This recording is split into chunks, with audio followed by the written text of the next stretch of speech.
Welcome to Taiwan Talks. I'm Huang. This year's Shangri-La Dialogue was held in Singapore in early June, bringing together defense ministers, military chiefs from all over the world. The spotlight was on disputes in the South China Sea, rising tensions over Taiwan, the Russian invasion of Ukraine, all of which involved China. What grabbed eyeballs was the face-to-face meeting between America's Lloyd Austin and China's Dong Jun. This was her first meeting in almost 2 years. And yet again, Taiwan was front and center. Joining us today are Lai I-chung, Prospect Foundation President, Alexander Huang, Council of Strategic and Wargaming Studies Chair. A very warm welcome to both. Austin stressed the need to directly communicate in the event of a contingency and the importance of open channels, while Dong Jun couldn't stop talking about Taiwan, accusing the DPP of separatism and vowing to resolutely and forcefully prevent what he calls Taiwan independence from happening. President Lai, you were at the Shangri-La Dialogue. What do you think was behind China's motive to put Taiwan front and center? I think, first of all, Dong Jun definitely want to reflect this is China's first priority. But I think that since Dong Jun, his speech was on the second day of the Shangri-La Dialogue, and on May 31st, that was the day before the first day of Shangri-La Dialogue, and there was already the U.S. and China, the defense ministers meeting. And in the meeting, although it is closed, not to reveal to the outside, but we were told that the defense minister, Austin, first brought out the issue of Taiwan, and telling Chinese that their actions toward Taiwan recently is very provocative. I think that basically set out the tone, and China since then started to react to what they perceive as the Taiwan pressure by not just the United States, because Japan, Australia, Canada, and even Philippines all mentioned about Taiwan. So China basically was in a reactive mode. And also, I think Dong Jun this time, due to his personnel title, he is the defense minister, but he's not yet in a part of this China military commission. So that Dong Jun probably need to demonstrate that his loyalty to Xi Jinping and whatever Xi Jinping himself would like to stress. So Dong Jun a little bit over the top, trying to play out all his insistence on the Taiwan issues, and so that we started to saw the theatric action by the Dong Jun at the Shangri-La Dialogue. While it still reflects China's intentions to put Taiwan as its priority and show the world that. Dong Jun also said, quote, "Those who dare to split Taiwan from China will be shattered into pieces and headed into self-destruction." Alexander, what do you think China means by that, given that you've been studying China for a very long time? Well, I-chung and I had both participated in the Shangri-La Dialogue before. And my personal experience told me that it is usually natural to expect that a man with that position and in uniform and talking tough is understandable. But this year, I think if we go through the procedure, there were a bilateral meeting between the United States Secretary of Defense and the Chinese Defense Minister first, and then the Secretary Lloyd Austin's keynote, and the third day was the Dong Jun's remarks. I think I-chung was right because there were harsh exchange. Even we could guess in the bilateral meetings that nobody changed their position over Taiwan, and on other major issues like South China Sea involving the Philippines. But also, if we check the whole video of Dong Jun's speech and the Q&A session, you could get a sense that he really wanted to spend overtime, even stopped 3 times by the host, but continue to talk about Taiwan. I think I would not say that it's an overreaction, but I think it would be seen as impolite to the organizer, and it also shows that how desperately that he wanted to make the case to the audience and to the world. We all know that Shangri-La Dialogue is a good forum that all the defense ministers and military chiefs can exchange their views, at least provide a playing field that people can negotiate or can conduct dialogue. But it's also a showcase, not only to show the world, but also show their position and loyalty to the domestic audience as well. So I think Dongjun chose to present it himself that way, and continue to elaborate those stories that people knew already. So I believe the strong words was preset, and he was asked to, by probably Beijing government, to deliver that. And as a long-term PLA watcher, I was not terribly frightened because they always said that when they got angry. But I think the real message that he wanted to put out is that Taiwan is the core issue at the center that China cares the most. And I think we should not take it lightly, especially when we have a new president here in Taiwan. It's interesting you mentioned that China wants to put this front and center, and that it's showing its anger towards Taiwan. What is driving that, given that if you look at President Lai's current policy is not too far adrift from President Tsai Ing-wen's previous policy? Well, it depends on how Beijing reads the inaugural address by President Lai. And there were a lot of analysts, to my understanding, that the local and the foreign press here in Taiwan were given pre-briefing before the inaugural address was delivered. And also probably there was conversation, or many conversation, between Washington and Beijing on the possible potential reaction immediately after the inaugural address. So I believe Beijing's reading was that the William Lai's message has stronger or more hawkish to Beijing than that of Madame Tsai Ing-wen. So they felt that they need to react to that. But given the fact that Dongjun did meet with Secretary Austin, that means that China still wanted to maintain the dialogue as it promised to President Biden, to continue this senior level bilateral dialogue, to maintain at least in 2024, before the US elections, that they want to maintain that course. Apart from strong words for China's domestic audience and also to Taiwan, President Lai, how do you see this in terms of China directing or projecting its power to other countries such as ASEAN or the rest of the Asia Pacific? Well, I have to say that this time that China was a target, not just about Taiwan, but also for what the Philippine president called China as the aggressors in the actions. And also Australian defense minister also right there talks about how Chinese military behavior toward Australia's military helicopter as well as divers, about the sonar attack, and mentioned in a very explicit ways. And so are the Canada talks about how the Canada is viewing the South China Sea as well as Taiwan Straits. And even right at the May 31st, we saw the Netherlands send a destroyer just sail through the Taiwan Straits. So the issue about the China definitely is there. And not to mention that the last day of the last speaker, Zelensky, and they came back and talked about how China is so discouraging an ASEAN member from participating in the Switzerland's peace conference. So China is the target for everyone to talk about different issues, and it is difficult to think that China really present a kind of the positive influence or the kind of the power that everyone respected it. You could say that China probably is a power that everyone is concerned, and for some country even feared, but definitely not the kind of power that everyone respected. And that's whole image that in this Shangri-La Dialogue that people have.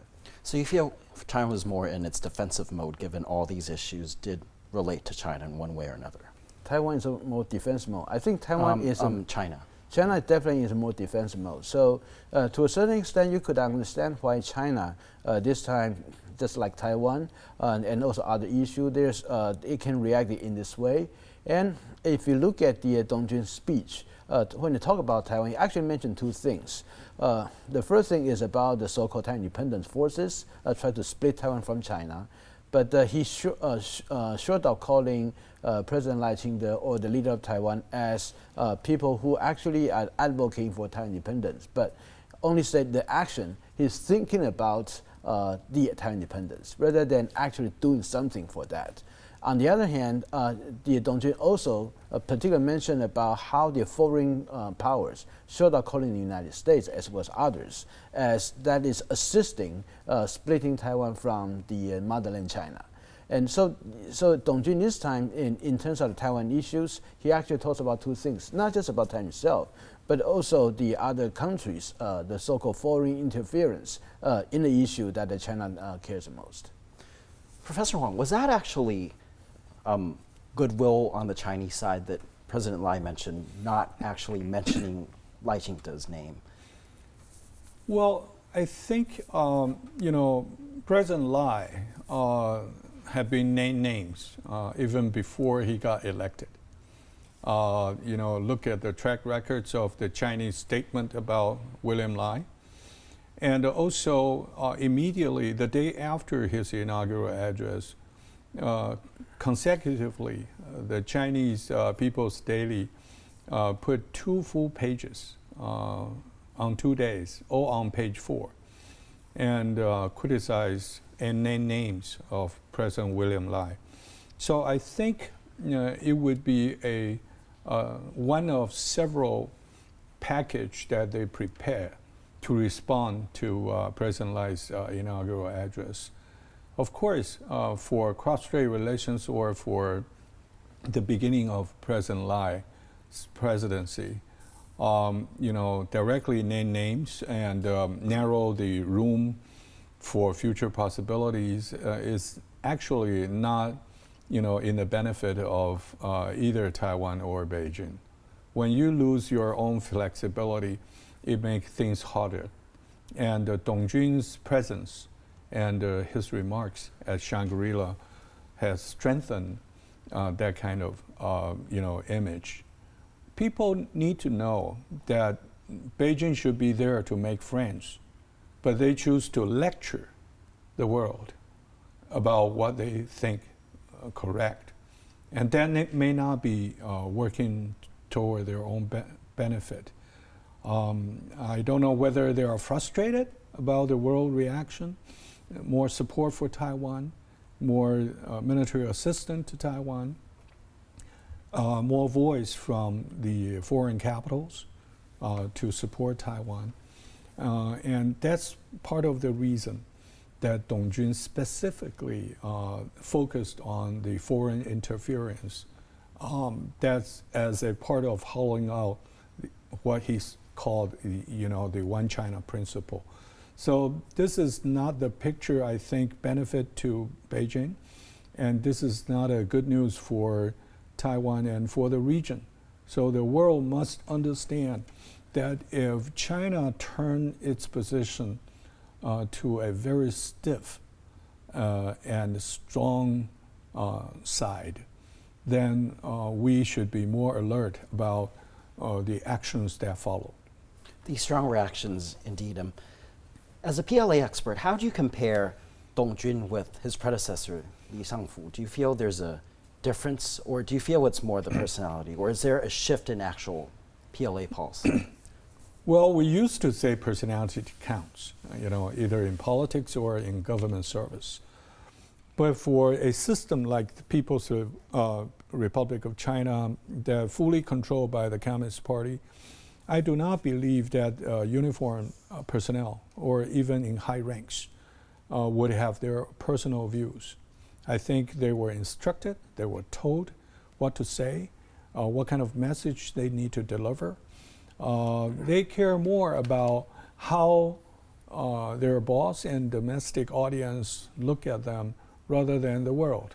And this is very unfortunate and if not tragic, that the Chinese senior rank cannot express their personal concern. So I do not want to compare Li Shangfu and Dong Jun because they were all the generals or admirals being told what to say. President Lai, I wanted to turn to the U.S. Given that Lloyd Austin met with Dong Jun, do you feel there will be any progress out of this meeting, given that there weren't any face-to-face meetings for almost 2 years? Well, the one of the things that I think that the United States wants to meet with the Dong Jun, even though that knowing Dong Jun is not yet a member of the CMC, is that the United States believe that they need the message to be delivered by some people that can directly talk to Xi Jinping. And so that the U.S., when faced with Dong Jun, actually present several issues with a very tough language and the position they demonstrated. So that's one of the reasons that the United States for the meeting with Dong Jun, because they want that message to be able to deliver to the highest authority, like Xi Jinping.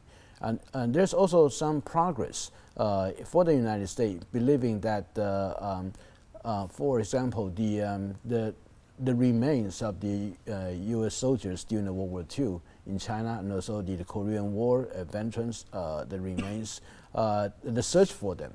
This seems to be able to make some good progress. That's from what the United States people participating in the meeting told me about that they had. But for others, there are also things like how the U.S. Indo-Pacific Command and some theater command in China, they were able, want them to establish the direct communications, for example, and how that will go, so that's everyone's guess. But I'd just like to go back to the Li Shangfu and the Dong Jun's the speech, because I attended both a meeting last year and also this year. Li Shangfu and Dong Jun, actually the Li Shangfu present more of a confident China. And the kind of Dong Jun's angry reactions to a lot of issues, and the try to occupying and lecturing foreigners not just about Taiwan, but also about South China Sea, including the Ukraine issues, that never appear in the Li Shangfu his speech last year. And of course, both of them, they are under the direct order of the Xi Jinping to say something. But it seems that the audience reaction toward Dong Jun is that Dong Jun does not seem to have a lot of foreign experiences, and he is so concerned about his personal positions within the Xi Jinping. And of course, what happened to Li Shangfu 2 months after his speech at the Shangri-La's probably is also in the Dong Jun's mind. But overall, for whatever reasons, the Li Shangfu present more or less a more confident China willing to have a dialogue with outside, but the Dong Jun present exactly opposite picture. So a lot of people believe that at this time China really blew up its opportunity for the public relationship management. This is a question for both of you. Given that Taiwan and our neighbor, the Philippines, are key targets of Chinese aggression, how do you feel this will turn out for these two countries, given that we have Dong Jun, who seems to be projecting a more aggressive stance from the PLA? I'll start with you, Professor Huang. Well, I think, again, the Shangri-La Dialogue, it's a platform. It's a showcase. It provides the opportunity for different countries, especially major countries, to make their case to the world. And Dong Jun did not present it in a nicer way. So I think for the time being, they just want to do things that as planned and do not create trouble and do not deviate from the path that's set by the leadership. At least before the United States general elections, they do not want to be altered or dictated by other, events. The U.S. mentioned Lloyd Austin at Shangri-La said the U.S. can only be secure only if Asia is. Has that bothered China? Do you feel the statement actually irritated China? I do not think that police statement irritates China. China is irritated by a lot of other things. Not just about the China-U.S. Bilateral meeting before the Shangri-La Dialogue, but also on first night when the Philippine President Marcos delivered the keynote speech. He really laid out a very, very strong positions and calling out, although not by name, but everyone knows it's about China and how China is doing things. And also he pointedly, almost word by word, against what China would like to present, an alternative to the world order. And the Philippine President Marcos just said that the issue is not about creating a new one, but how to fixate and strengthen the current one. So that's also the exact opposite to what China would like to proclaim. And this one is also on the issue of the value. So that's the right at the beginning that China feel that not just about the U.S.-China the talks that have been tough, but also the keynote speech very pointedly against China, and so were the second day and the third days, all the other developments. And so I would not say that one single sentences from the United States, China feel they have to react to. I think it's accumulation of all those things together.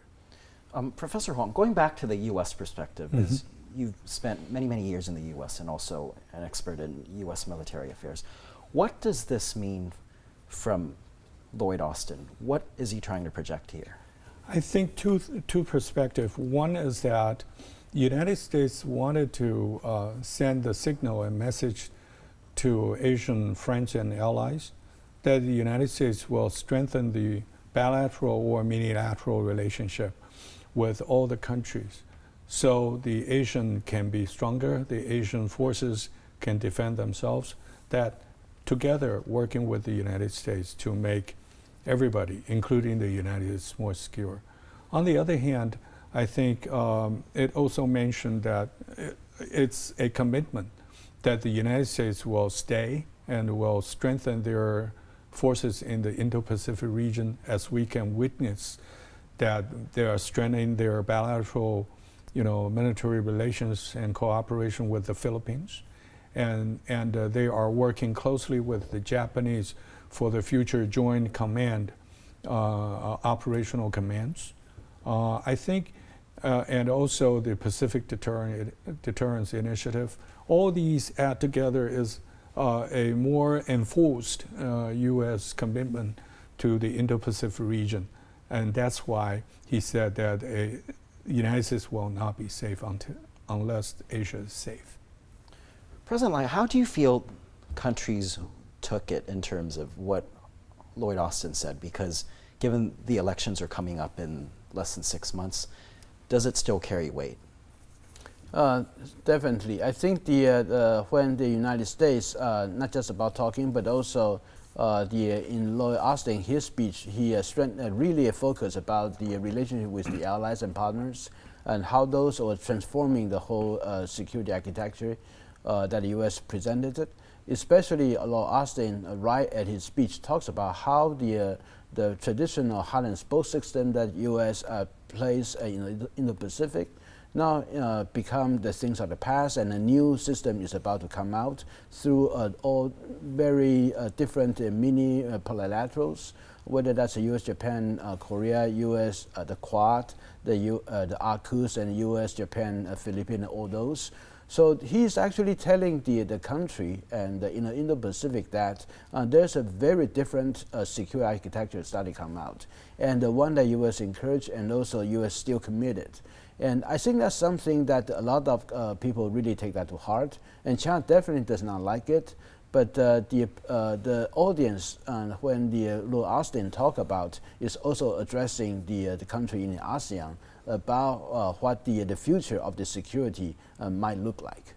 So regardless of administration, that is U.S. policy. Yeah.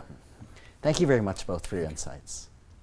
Let's now hear about the future of Taiwan-U.S.-Philippine-China relations from Renato Cruz de Castro, Distinguished Professor at De La Salle University's Department of International Studies.